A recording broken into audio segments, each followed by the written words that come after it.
அனை- அனைவருக்கும் வணக்கம் மாஸ்டர். இன்று பிரம்மரிஷி பித்தாமக பத்ரிஜிக்கு என் வணக்கத்தையும் நன்றியும் கூறிக்கொண்டு, global Buddha school of meditation டீமுக்கும் என்னோட நன்றியையும் வணக்கத்தையும் தெரிவித்துக் கொண்டு, என் நண்பர்கள் அனைவருக்கும் என் ஆத்ம நன்றியை தெரிவித்துக் கொண்டு, இன்றைய தலைப்பான எண்ணத்தின் வலிமை வாழ்வின் இனிமை அப்படிங்கிற இதுல என்னோட புரிதலை பற்றி நான் பேச போறேன் மாஸ்டர்ஸ். இன்னைக்கு எண்ணம் அது ஒரு மன ஓட்டம். அந்த எண்ணம் நிக்கவே நிக்காது, நமக்கு ஓடிக்கிட்டே தான் இருக்கு. பல எண்ணங்கள் நம்ம பேசிட்டு இருக்கும்போது கூட வேற எண்ணங்கள் வந்துரும் உள்ள, அதை நினைச்சுட்டே இதை பேசுவோம். அந்த விழிப்புணர்வுங்கிறது இல்லாததுனாலதான் நம்ம எண்ணம் ஏத்தபடி செயலாற்ற முடியல. எண்ணத்துல சக்தியை கூட்டணும்னா உயர்ந்த எண்ணங்களா இருக்கணும். அந்த ஒரு டைம்ல அந்த நம்ம என்ன பேசுறோமோ அந்த எண்ணத்துல மட்டுமே கவனத்தை செலுத்தி நம்ம செஞ்சாதான் அது நமக்கு உயர்வை தரும் அப்படின்னு மகான்கள், ஞானிகள், நிறைய புக் ஆத்தர்ஸ் எல்லாருமே நமக்கு சொல்லியிருக்காங்க. அவங்க உணர்ந்ததை நம்மளும் உணரணும்னா அதை ஃபாலோ பண்ணாதான் அது செய்ய முடியும். எண்ணங்கள் எப்படி ஒரு செயலுக்கு எதிர்வினை உண்டோ அதே மாதிரி எண்ணத்துக்கு கூட நிறைய அது தாக்கும். நம்மள ஒரு ஒரு எண்ணம் எண்ணும் போதே அது நம்மள ஒண்ணும் பண்ணாது, நம்ம உள்ளதானே நினைச்சிருக்கோம் அப்படிம்போம். அப்படி கிடையாது. அது பிரபஞ்சம் முழுக்க நம்ம எண்ணங்களால அது நிறைஞ்சுதான் இருக்கு. அது எந்த அளவுக்கு வேகமா வருதோ 100 மடங்கு வேகமா கூட நமக்கு எதிர்விளைவு ஆற்றும். அதனால எண்ணத்தை நினைக்கிறதுல ரொம்ப நுணுக்கமா கவனத்தை செலுத்தி நம்ம அந்த எண்ணத்தை நினைக்க கத்துக்கிடணும். இப்ப பழக்கப்படுத்திடுறோம். சதா சர்வ காலமும் ஏதோ ஒரு நினைப்புல அந்த எண்ணத்தை நம்ம எப்ப அப்படி எண்ணத்தை நினைச்சுட்டே இருக்கோம்னா, வேலை இல்லாத நேரத்துல சும்மா உட்காரும் போதுதான் நிறைய எண்ணங்கள் வருது. நம்ம வேலை செய்யும் போது அந்த வேலையோடையே ஒன்றி செய்யும் போது அந்த எண்ணங்கள் நிறைய இருக்காது. அந்த வேலையிலேயே நம்ம கவனமா ஒன்றிடுறோம். நல்ல ஆக்கப்பூர்வமா அந்த வேலையும் நல்லா செய்ய முடியுது. அந்த ஒர்க்கும் நல்லா நீட்டா வந்துருது. அந்த மாதிரிதான் ஒவ்வொரு எண்ணமும் நம்ம அகற்றணும்னா ஈஸியா அகற்ற முடியாது. உட்கார்ந்துகிட்டே இருந்து நல்ல எண்ணமா கெட்ட எண்ணமான்னு யோசிச்சுட்டு இருந்தா அது பண்ண முடியாது. நம்ம செய்யும் செயல்ல நம்ம விழிப்புணர்வை கொண்டு இது நமக்கு நன்மையா, சுத்தி உள்ளவங்களுக்கு நன்மையா, உலக மக்களுக்கு நன்மையா அப்படின்னு செயல்ல அதை கொண்டு வரணும். எண்ணங்களும் அப்படிதான். நமக்கு இது ஸ்கூல்ல எல்லாம் சொல்லி தர மாட்டாங்க. நம்ம எந்த மாதிரி வாழ்க்கை வாழணும், எப்படிப்பட்ட வாழ்க்கை வாழணும், ஒரு முடிவு எடுக்கிறது அப்படிங்கிறது நம்ம கையில இருக்கு. மத்தவங்கள்ட்ட கேட்கலாம், ஆனா எடுக்கிற தன்மை நம்மள்ட்ட தான் இருக்கணும். இது பாடம் எப்படி கத்துக்கிறோம் அப்படின்னா, ஒவ்வொரு சூழ்நிலையில அடிபட்டு தான் அந்த இது நமக்கு போதிக்கப்படுது. இதுனால ஸ்கூல்ல போய் படிக்க முடியாது. அனுபவபூர்வமா தான் இத நம்ம உள்வாங்கிக்க முடியும். அதுக்கப்புறம் இந்த தவறு பண்ணக்கூடாது அப்படின்னு நம்ம எண்ணம் அந்த நேரத்துல நமக்கு ஒரு விழிப்புணர்வை கொடுக்குது. அந்த ஆக்கப்பூர்வமான எண்ணங்கள் நம்மள்ட்ட எப்பயும் இருக்கணும். எண்ணங்கள் மூலம் செயலாற்றலாம். இப்ப ஒரு ஏழை இருக்காங்க, நமக்கு ஒரு பங்களா எனக்கு வேணும் அப்படி திடமா நினைக்கிறாங்க. நான் பங்களா கட்டணும், கார் வேணும் அப்படிலாம் நினைக்கிறாங்க. அவங்களால அது செயல்படுத்த முடியும் எப்பன்னா அந்த நோக்கம் சரியா இருக்கணும், சரியான பாதையிலையும் போகணும், அதுக்கான செயல்முறையிலையும் அவங்க நல்லா ஈடுபடணும். அப்படின்னாதான் அந்த எண்ணம் செயலாகும். அந்த நோக்கம் சரியான நோக்கமா இருக்கும்போது அதை செயல்முறையில வரும். அவங்க நல்லா என்ஜாய் பண்ணலாம் அந்த லைஃப. அப்படி இல்லாம வேற வழியில சம்பாரிச்சோம்னா அந்த அந்த எண்ணமே நம்ம கொன்றும். நிம்மதியாவும் இருக்க முடியாது கடைசி வரைக்கும். நல்ல எண்ணங்களோட நல்ல செயல்முறைப்படுத்தும் போதுதான் அது வலுவாக இருக்கும். நம்ம வாழ்க்கையும் இனிமையா இருக்க முடியும் அப்படின்னு சொல்றாங்க. இப்ப நான் ஒரு இடத்துல போட்டி நடந்தது. சில வருஷங்களுக்கு முன்னாடி இந்த கால்பந்து போட்டி நடந்தது. அப்ப அந்த ஆக்டோபஸ் வச்சு அவங்க செலக்ட் பண்றாங்க. டீம் செலக்ட் பண்ணும்போது ஒரு ஆக்டோபஸ் வச்சு டீம் செலக்ட் பண்றாங்க. அப்ப அந்த ஆக்டோபஸ் எந்த இதுல செலக்ட் பண்ணுதோ அந்த டீம் ஜெயிச்சிரும் அப்படிங்கிற ஒரு நம்பிக்கைய அவங்க ஏற்படுத்திக்கிட்டாங்க.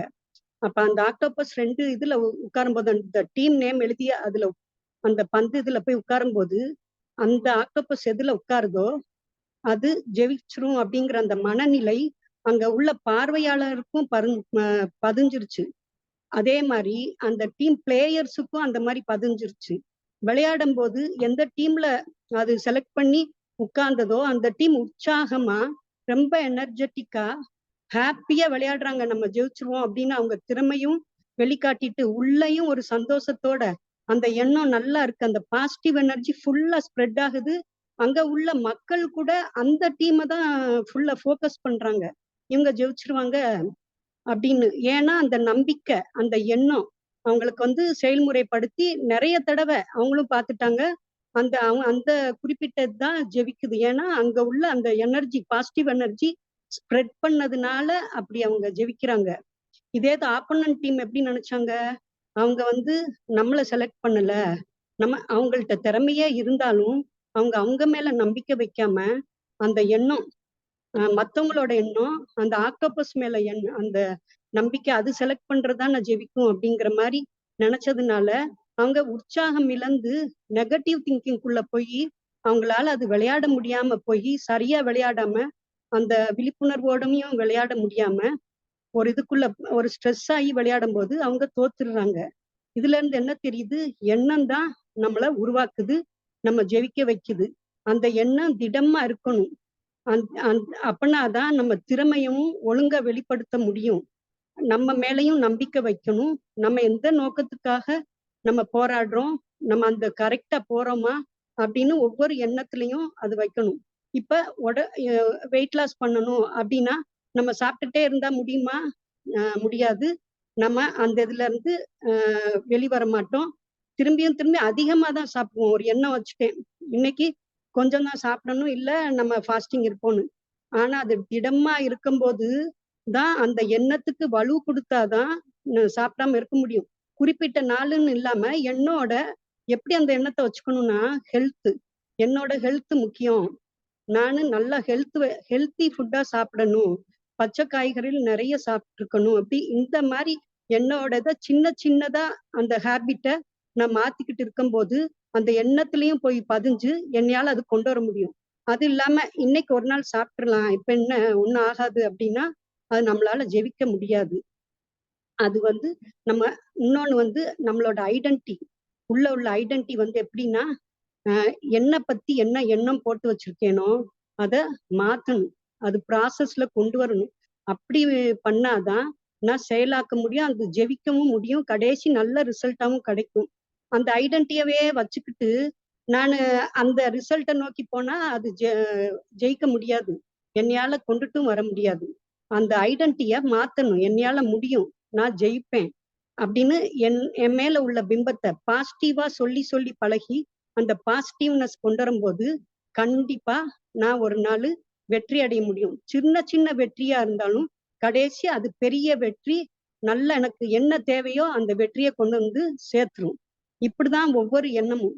வேதாத்ரி மகரிஷி கூட சொல்றாங்க, இந்த குழந்தைங்க உருவாகும் போதேவும், கருவுல உருவாகும் போதே அவங்களுக்கு 4-5 மாசம் கழிச்சுதான் ஃபுல் உறுப்பும் முழுமை பெறுது, எல்லா உறுப்பும் வருது.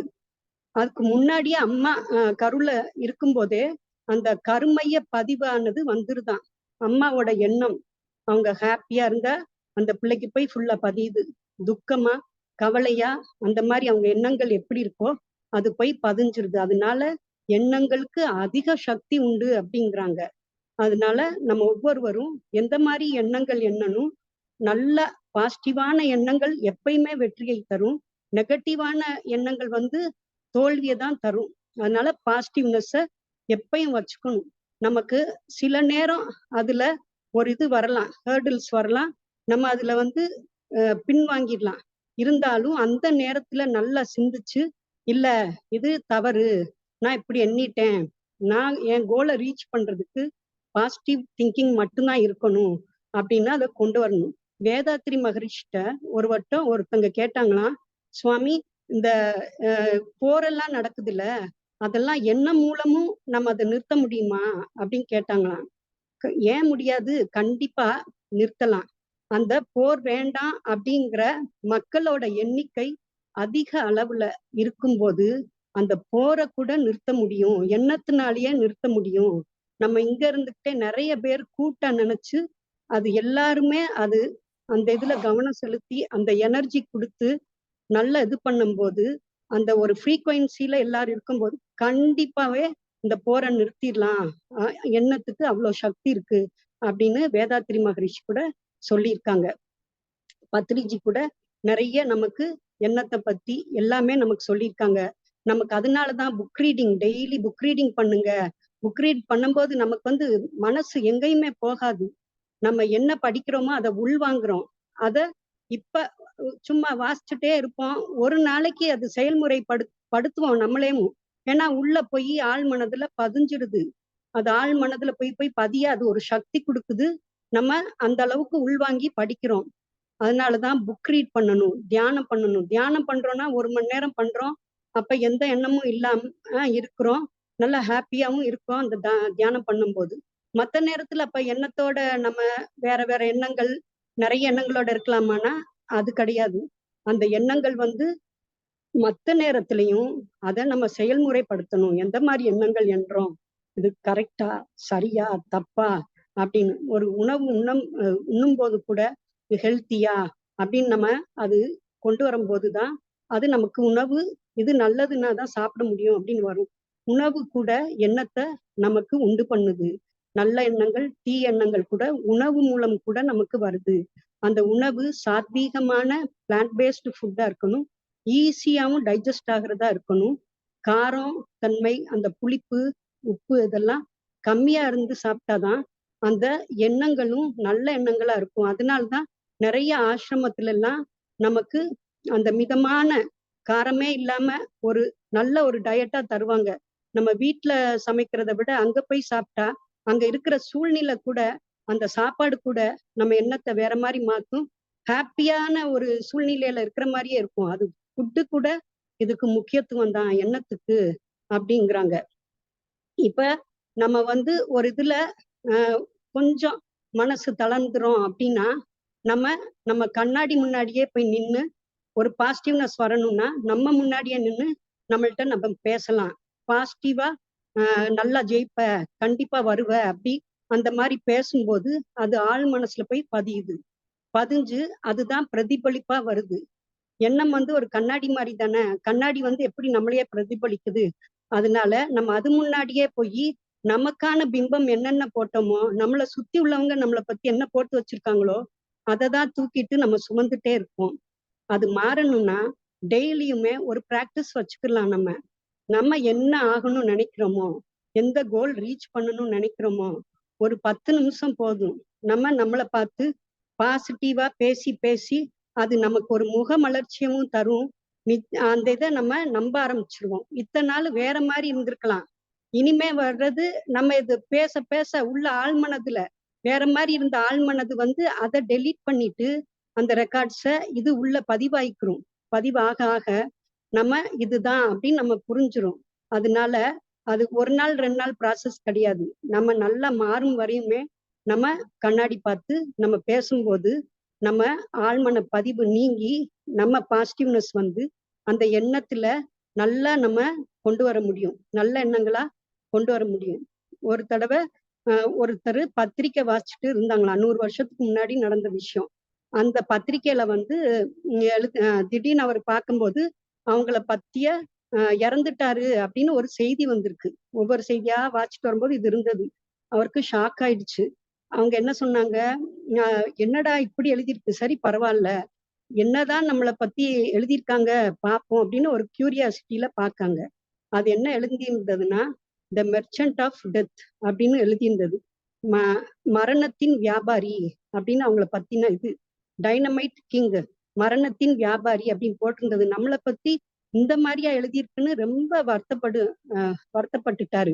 அப்ப நம்ம எந்த அளவுக்கு இதா இருந்திருக்கோம் அப்படின்னு அது வரைக்கும் அவருக்கு புரியல. அதுக்கப்புறம் அவரு தன்னை வேற திசை நோக்கி கொண்டு போனாரு. அந்த உலகத்துல உள்ள அந்த அமைதிக்காக ரொம்ப போராடினாங்க. எல்லாம் அதுக்குண்டான இதெல்லாம் செஞ்சாங்க. கடைசி அவங்க பேர்ல தான் ஆல்ஃபிரட் நோபல் அப்படிங்கிறது அவங்க பேரு. நமக்கு நோபல் பிரைஸ் தந்துட்டு இருக்காங்க. இப்படிதான் ஃபர்ஸ்ட் இருக்கும்போது எண்ணம் வேற மாதிரியா இருந்தது. நம்ம இப்படி இருக்கோமே அப்படின்ட்டு அவங்க மாத்திக்கும் போது அவங்க எந்த அளவுக்கு உலக புகழ் பெற்று இருக்காங்க அப்படிங்கிறது நமக்கு புரியும். எல்லாமே எண்ணத்தினாலதான் நமக்கு எல்லாம் இருக்கு. ஒரு கதை, அது ஒரு விவசாயி இருந்தாங்க. எப்ப பார்த்தாலும் கவலைப்பட்டுட்டே இருந்தாங்க. அவங்க ஒய்ஃப் வந்து, நீங்க பக்கத்து ஊர்ல மகான் வந்திருக்காங்க, நீங்க அங்க போங்க. அவங்க வந்து இவங்க தூங்கவும் மாட்டிக்கிறாங்க, ரொம்ப ஸ்ட்ரெஸ்ஸா இருக்காங்க, நீங்க போங்க, அவங்க ஒரு வழி சொல்லுவாங்க அப்படின்னு அனுப்பி வச்சாங்க. அவரும் அந்த ஊருக்கு போனாரு. அங்க போய் இருக்கும்போது அந்த மகான் எல்லாருக்கும் எல்லார்ட்டையும் பேசிட்டு எல்லாம் செஞ்சுட்டு இருக்காங்க. அப்ப இவங்க முறை வரும்போது அவங்களுக்கு பார்க்கும்போதே புரிஞ்சிருது இவங்கள. நீங்க இருங்க அப்படி சொல்லிட்டு முதல்ல சாப்பிடுங்க அப்படின்ட்டு அவங்கள வயிறு நிறைய சாப்பிட வச்சுட்டு ஓய்வெடுங்க அப்படிங்கிறாங்க. அப்ப ஓய்வெடுக்கும் போது ஒரு கதை சொல்றாங்க. ஒரு ட்ரெயின் இருக்கு, அந்த ட்ரெயின் வர வரைக்கும் வியாபாரி காத்திருக்கான். உள்ள போய் உட்கார்றான். மூட்டைய வந்து சுமந்துக்கிட்டே அந்த ட்ரெயின்ல உட்கார்ந்துக்கிட்டான், அந்த இதுல இருக்கையில. அப்ப எதிராளி வந்து எதிர்ல சைட்ல உள்ளவங்க, ஏன் இப்படி மூட்டைய தலையில வச்சிருக்கீங்க, கீழே வைங்க அப்படின்னாங்க. இல்ல இல்ல, நான் என்னையதான் ட்ரெயின் சுமக்குது, இந்த மூட்டையவாவது நான் சுமக்கிறேன் அப்படின்னா. உடனே இவரை பார்த்தாரு அந்த மகான் வந்து, இந்த விவசாயி என்ன நினைக்கிறாரு அப்படின்னு அவங்க முகத்தை உற்று நோக்கும்போது அவங்க சிரிச்சுட்டு, என்ன அவங்க இப்படி பைத்தியக்காரனா இருக்கானே, ட்ரெயின் அவங்கள சுமக்கிற ட்ரெயின் தானே அதையும் சுமக்குது, தூக்கி கீழே வைக்க வேண்டிதானே அப்படின்னாரு. அப்பதான் இவங்க சொன்னாங்க, நீ தேவையில்லாம எதுக்கு சுமக்கணும் அப்படின்னு சொன்னாரு அவரு.